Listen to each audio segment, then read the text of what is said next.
Political detective कैसे information gather करते हैं, किस तरह से काम करते हैं। मैंने बताया पॉलिटिकल डिटेक्टिव का रोल क्या होता है राजनीति में। तो कई लोगों ने कहा साहब हम पॉलिटिकल डिटेक्टिव बनना चाहते हैं, तो कैसे बन सकते हैं। मुझे लगा इस पर बात रखनी चाहिए। हम लोग तो ट्रेनिंग देते ही हैं, लेकिन मोटे मोटे तौर पर कैसे बनने चाहिए पॉलिटिकल डिटेक्टिव के बजाय कैसे लोग पॉलिटिकल डिटेक्टिव बन सकते हैं, वो उस पर बात होनी चाहिए पहले कि आपके अंदर क्या क्या गुण होने चाहिए। क्योंकि ये कोई आसान फील्ड नहीं है। ये तो समझ लीजिए जैसे खुफिया एजेंट होते हैं उस तरह का काम है। और इसमें रिस्क ऑफ लाइफ भी होता है, क्योंकि जब आप पॉलिटिशियंस की खुफिया जानकारी निकालते हैं, चाहे भले ही आप विरोधियों की निकालें या अपने पक्ष की निकालें, क्योंकि पॉलिटिकल पार्टियां सत्ता पक्ष और विपक्ष में भी जासूसी करवाती हैं, और अपनी पार्टी में भी ऐसा होता है। पार्टी के सीनियर नेता किसी का टिकट काटना है तो उसकी सीडी रिलीज करवाने के लिए पहले सीडी मंगवाते हैं ना भाई, और मंगवाने से पहले बनवाते भी हैं। तो पता चला आपसे सीडी बनवाई गई, आपसे मंगवाई गई, और उस व्यक्ति को पता चले जिसका पॉलिटिकल करियर आपने बर्बाद किया या आपके कारण बर्बाद हुआ, वो क्या करेगा। अगर वो छूट गया तो फिर वो छोड़ेगा तो नहीं। और ऐसा होता है, बहुत सारे पॉलिटिकल डिटेक्टिव मारे जाते हैं, समाप्त हो जाते हैं, क्योंकि वो पब्लिक डोमेन में होते ही नहीं। ये सब बातें पर्दे के पीछे रहती हैं, तो ये बातें पब्लिक डोमेन में नहीं आती हैं। एक नॉर्मल एक्सीडेंट या नॉर्मल हादसा, या उसके परिवार को भी शायद ना पता हो कि किसने क्या करा दिया। तो ये चैलेंजिंग काम है, रिस्की काम है।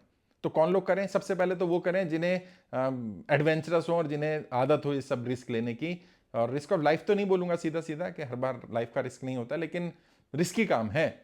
क्योंकि पकड़े गए तो जिसने काम दिया होगा वो तो डिसोन कर देगा। वो क्या भाई मैंने नहीं बोला था, अब आप फंस जाओगे। अच्छा, पैसा अच्छा खासा मिलता है तो कई लोग सिर्फ पैसे के लालच में आ जाते हैं। सिर्फ पैसा देखना जरूरी नहीं है कि कितना पैसा मिल रहा है या कौन कितना पैसा देगा।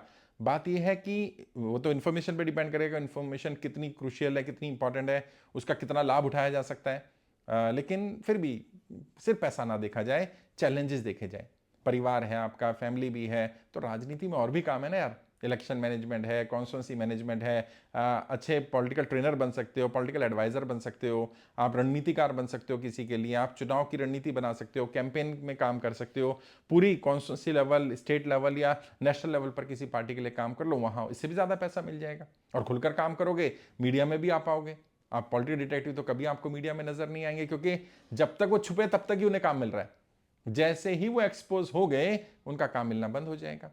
और खासकर से अगर आप महिला हैं और आप पॉलिटिकल डिटेक्टिव बनना चाहती हैं तो और बड़ा चैलेंज आएगा आपके ऊपर, क्योंकि आप कभी भी मतलब रिस्क में तो रहेंगी, कभी आप पब्लिक डोमेन में, आप पॉलिटिकल लाइफ में अपने आप को सर्वाइव नहीं कर पाएंगी, क्योंकि उस पॉलिटिकल स्फीयर में लोगों को पता चल जाएगा। और एक बार जब पता चल जाएगा तो फिर वो राजनीति में तो आपको, फ्रंटल पॉलिटिक्स में तो कम से कम आपको सर्वाइव नहीं करने देंगे। तो ये बड़ा चैलेंज है।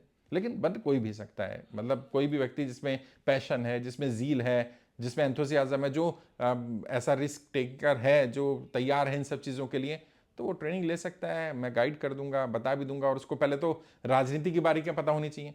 राजनेता कहाँ कहाँ जाते हैं, किस किस से मिलते हैं, उनका शेड्यूल क्या होता है, एक राजनेता के साथ रहने वाले कौन कौन लोग हैं, उन लोगों की बारे में पता होना चाहिए। फिर उनके साथ घनिष्ठता कैसे बनानी है, कैसे राजनेता का खास बनना है, जिससे इंफॉर्मेशन निकलवानी है या जिसकी जानकारी हमें पहुंचानी है, वो जानकारी के माध्यम क्या क्या है।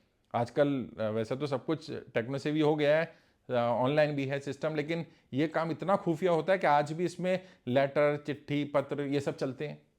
आज भी इंटरनेट का इस्तेमाल नहीं किया जाता। भले ही आप वो इन्फॉर्मेशन आप ऐसी हो कि आप इंटरनेट से भेज सकते हैं, लेकिन नहीं यूज़ होगा। आप व्हाट्सएप का इस्तेमाल नहीं करेंगे उस इन्फॉर्मेशन के लिए, क्योंकि कोई भी ऐसा माध्यम यूज़ किया गया जहाँ से इन्फॉर्मेशन लीक हो सकती है, तो वो फिर आपसे पहले अगर कहीं पहुँच गई इन्फॉर्मेशन तो वो क्रेडिट आपको नहीं जाएगा। और कई बार ऐसा होता है, एक ही इन्फॉर्मेशन निकलवाने के लिए दो दो तीन तीन लोगों को लगाया जाता है, दो दो तीन तीन लोग अलग अलग लेवल पर काम कर रहे होते हैं। इन्फॉर्मेशन निकाली किसी और ने होती है, इन्फॉर्मेशन चली किसी और के पास जाती है, और उसका यूज़ कोई और कर लेता है, और बाद में आप कहते हैं मेहनत तो मेरी थी, क्रेडिट कोई और ले गया। ये तो होगा। राजनीति में भी ऐसा होता है, कई बार मेहनत कोई कर रहा होता है बेचारा, टिकट किसी और को मिल जाती है और चुनाव जीतता कोई और है। टिकट जिसे मिल गई ये गारंटी नहीं है कि वो जीती जाएगा, लेकिन टिकट किसी की कट गई। सिटिंग, बहुत सारे सिटिंग विधायकों की टिकट कट जाती है, और टिकट जिसको मिलती है वो ये उम्मीद करता है कि अब तो भैया पार्टी की टिकट मिल गई, अब तो मैं जीती जाऊंगा। पार्टी की पूरी लहर होते हुए भी हार जाता है। जीत कोई और गया, टिकट किसी और की कटी, नुकसान किसी और का हुआ, फायदा कोई और ले गया। और कई बार पर्दे के पीछे ऐसे काम हो रहे होते हैं। टिकट दिलवाने में भी इन पॉलिटिकल डिटेक्टिव का रोल होता है, टिकट कटवाने में इनका रोल होता है, किसी को मंत्री बनाने, मंत्री ना बनाने में खुफिया जानकारी का बहुत बड़ा रोल है। बहुत सारी बेनामी संपत्ति है किसी के पास, तो उस पर दबाव कैसे बनेगा। ईडी को, सीबीआई को कोई सपना थोड़ी आ जाएगा यार या नेता को कोई सपना थोड़ा आ जाएगा इसके पास ये सारा सामान है, तो उनके वो एजेंट काम कर रहे होते हैं। जब सत्ता में आ जाते हैं तो कई बार लोग सरकारी मशीनरी का भी दुरुपयोग करते हैं। जो एजेंट्स होते हैं सरकार के लिए काम कर रहे होते हैं, स्टेट लेवल पर इंटेलिजेंस ब्यूरो है स्टेट लेवल का, नेशनल लेवल का, उसका इस्तेमाल, सीबीआई सीआईडी का इस्तेमाल ये सारी इन्फॉर्मेशन निकालने और इन्फॉर्मेशन का इस्तेमाल करने के लिए होता है। और उसमें उनके प्राइवेट लोग भी काम कर रहे होते हैं, क्योंकि हर जगह तो सरकारी अधिकारी नहीं जाएंगे ना। सरकारी अधिकारी तो भाई मेरी तो नौकरी पर बात आ जाएगी, मैंने अगर आपके लिए प्राइवेट काम किया तो क्या करते हैं, जितनी इन्फॉर्मेशन सरकारी निकलवा सकते हैं निकलवा ली, वो इन्फॉर्मेशन देकर प्राइवेट वाले को दे दिया कि अब तुम इसके आगे की इन्फॉर्मेशन निकालो। और बहुत सारी प्राइवेट एजेंसियां जो डिटेक्टिव एजेंसियां हैं वो भी इस तरह का काम, पॉलिटिकल डिटेक्टिव का काम कर रही हैं। बट पहले उन्हें राजनीति की बारीकियां पता होनी चाहिए, उन्हें अपने बारे में पता होना चाहिए, क्या वो रिस्क टेकर हैं और हैं तो कितने बड़े रिस्क टेकर हैं। क्या वो रिस्क ऑफ लाइफ, जो कि हर बार नहीं होगा, लेकिन क्या उसके लिए तैयार हैं अगर ऐसा मौका आ जाए। क्या वो, उनके लिए पैसा इंपॉर्टेंट है या उनके लिए अपना काम, पैशन इंपॉर्टेंट है। सिर्फ पैसे के लिए काम करेंगे, पैशन नहीं होगा तो नुकसान हो जाएगा। तो पैशन होना चाहिए, पैसा तो मिल ही जाएगा, पैसा तो बाई प्रोडक्ट है। राजनीति में कोई भी व्यक्ति ये सोच कर ना आए कि क्योंकि मुझे पैसा कमाना है इसलिए, पैसा तो मिल ही जाएगा। आप कुछ भी काम करें, आप बूथ पर भी काम करें, पर्चे बांटने का भी काम करेंगे तो भी आपको पैसा मिल जाएगा साहब। पैसा देने के लिए नेता तैयार रहते हैं और मुंह मांगी कीमत देंगे। चुनाव के समय में कॉल सेंटर वाले लोग नहीं मिलते, चुनाव के समय में इलेक्शन मैनेजर ट्रेन नहीं मिलता, चुनाव के समय में कैंपेन इंचार्ज नहीं मिलता, चुनाव के समय में जो टीम साथ चलने वाली है वो नहीं मिलती, नारे लगाने वाले, स्लोगन वाले, स्पीच राइटर, ये मिलते ही नहीं, इतने बिजी रहते हैं। और चुनाव तो कभी ना कोई कहीं ना कहीं होता रहता है। और जब अभी प्लानिंग हो रही है कि वन नेशन वन इलेक्शन हो जाए तो सोचिए कितने लोगों की डिमांड होगी, क्योंकि एक साथ राज्य के भी चुनाव हो रहे होंगे, केंद्र के भी चुनाव हो रहे होंगे।